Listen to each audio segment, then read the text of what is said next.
ये जगह बहुत महत्वपूर्ण है, तो मैंने सोचा यहीं से अपनी बात रख। आपकी जिद थी कि मैं गांव में आऊं, और आपकी जिद के आगे, आप तो मालिक हैं लोकतंत्र में, आपकी जिद के आगे कौन रुक सकता है। तो मैं भी यहां चला आया, लेकिन मैं आपको भक्त और गुलाम टाइप नहीं बनते देखना चाहता। जैसे अभी मैं आया तो हमारे साथी कहते वहां चप्पल लेके मत चढ़ो। मैं ये पूछना चाहता हूं, ये बाबा साहब असली हैं या पत्थर के हैं? किस चीज के असली है? पत्थर के हैं। पत्थर का चाहे कोई भी हो, देवी देवता हो या बाबा साहब हो, वो आपको कुछ नहीं दे सकते हैं। और बाबा साहब ऐसे व्यक्ति हैं जो खुद ये कह के गए कि मुझे पूजने की नहीं, पढ़ने की जरूरत है। मैं मूर्तियों में नहीं, किताबें में हूं, लेकिन इस समाज ने उनको भगवान बना के उनके सारे विचारों का कत्ल कर दिया है। ये दुनिया की वो शख्सियत है जो दुनिया में सबसे ज्यादा पढ़े लिखे व्यक्ति थे। ये पढ़ लिख के हमें अधिकार देके गए। ये जो बनी, जहां बैठे हैं, मैंने अच्छे कपड़े पहने, आज हमें नौकरी करने का, बिजनेस करने का, पढ़ने का अवसर मिला, सम्मान स्वाभिमान का जीने का अवसर मिला। वो जो जीवन हम जी रहे हैं वो इनकी देन है। वो कैसे दिया इन्होंने? भक्ति करके। बताओ, क्या भक्ति करके दिया ये सब? उन्होंने पढ़ लिख के ज्ञान हासिल किया और ज्ञान के बदौलत दिया।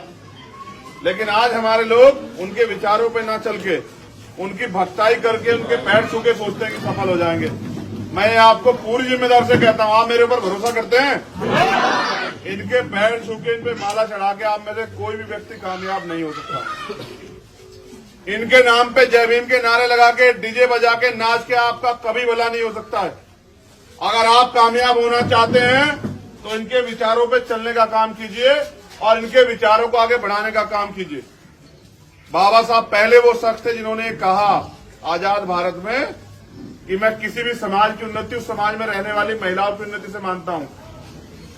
आप कच्छे में घूम सकते हैं, हमारी बहनें जो है वो पल्लू और इतना बड़ा घूंघट करके घूमेंगी। संस्कृति नहीं है, ये गुलामी है उनके ऊपर जो आप लोगों ने थोप रखी है। आप उनको बराबर का अधिकार नहीं देते, आप उनको अवसर नहीं देते कि वो भी बेटे की तरह जो है ना पढ़ के अपने जीवन के सपनों को पूरा कर सके। आप बाबा साहब के असली हत्यारे हैं, उनमें मैं भी हूं। आप याद करो, वो गोलमेज कॉन्फ्रेंस में गए हमारे लिए कि मैं अपने बच्चों को और अपने समाज को हक अधिकार दिलाना चाहता हूं। लेकिन आप याद करो कि वो जो हमारे लिए गोलमेज में गए, उनके बच्चे इलाज न मिलने कारण मर गए। ये समाज क्या कर रहा था? अगर आपका कोई व्यक्ति आपकी लड़ाई लड़ने के लिए जयपुर जाए और उसका परिवार यहाँ भूख से या इलाज से मर जाए, तो आप जिम्मेदार हैं या नहीं, बताओ? तो जिन रहबरों के हमने जीते जी उनके बच्चों को वो मरे और हम लोग तमाशा देखते रहे, आज उनके जाने के बाद भी उनके विचारों कत्ल कर रहे हैं। मैं आप नौजवानों से कहना चाहता हूं, क्या तो तय करके, मेहनत करके, ज्ञान लेके अपने पैरों पे खड़े होने के लिए तैयार हो जाओ, वरना इतिहास दोहरा रहा है खुद को। जिस गुलामी से बाबा साहब हमें निकाल के लेके आए, वो गुलामी हमारे ऊपर दोबारा थोपी जा रही है। जो पढ़ने का और समान अवसर आपको मिला हर चीज में, घूमने का हो, आने जाने का हो, व्यापार करने का हो या सम्मान से जीने का, वो सब खत्म हो जाएगा अगर डेमोक्रेसी में, लोकतंत्र में आप ताकतवर नहीं हुए। ये राजस्थान है और मेरे आंसू सूख के यहाँ की घटनाएं सुनते हुए, कहीं महिलाओं को निवस्त्र किया जाता है, कहीं घर जलाए जाते हैं, कहीं मूछे रखने पर हत्या होती है, कहीं मटकी से पानी पीने पर हत्या होती है, कहीं कुछ, कहीं घोड़ी पे चढ़ने में, इतना अन्य अत्याचार, और फिर भी आप खुश हैं। फिर भी आपके चेहरे पे बिल्कुल भी उदासी या कोई भाव नहीं है। बाबा साहब ने कहा, इन्हीं बाबा साहब की बात कर रहा हूं, तो पत्थर के मैं ओरिजिनल बाबा साहब जो कहा उसकी बात कर रहा हूं कि अगर आप अन्याय सहते सहते मर जाते हैं तो आपकी आने वाली पीढ़ी गुलाम पैदा होगी। अगर आप अन्याय के खिलाफ लड़ते मरते हैं तो आपकी आने वाली पीढ़ी उसका बदला जरूर लेगी। और उन्होंने कहा, अन्याय करने वाले से अन्याय सहने वाला ज्यादा दोषी होता है। अन्याय वो कर रहे हैं और आप अन्याय सह रहे, दोषी बताओ कौन है सबसे ज्यादा? कुत्ते को भी अगर 10-20 बार धुतकार दिया जाए वो भी रिएक्शन कर देता। आप तो ऐसा समाज बन गए हो कि छिदते हो, पीटते हो, अपमानित होते हो, हत्या होती है, अन्याय अत्याचार जुन जाती होते हो, जवाब नहीं देते हो। जब तक आप लड़ना नहीं सीखोगे तब तक ये अन्याय अत्याचार खत्म नहीं होगा। मेरे जैसे 1000 लोग आपका जीवन नहीं बदल सकते, लेकिन अगर आप में से एक भी अपने पैरों पे खड़ा हो जाए और वो संघर्ष करे तो वो इस गांव का नहीं, इस जिले की तकदीर भी बदल सकता है। कब तक?